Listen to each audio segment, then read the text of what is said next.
আশ্বিন মাসে বাপের বাড়ি আসেন ভগবতী।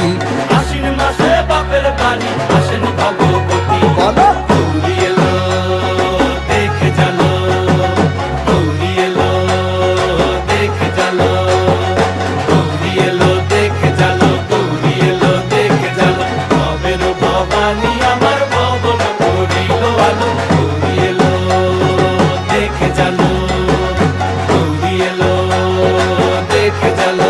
ও দেখি সিংহের উপর উইঠা চুরি, অসুরের টিকি ধরি গলায় দিছে সাপ জড়াইয়া বুকে মারছে খুঁচা। কিন্তু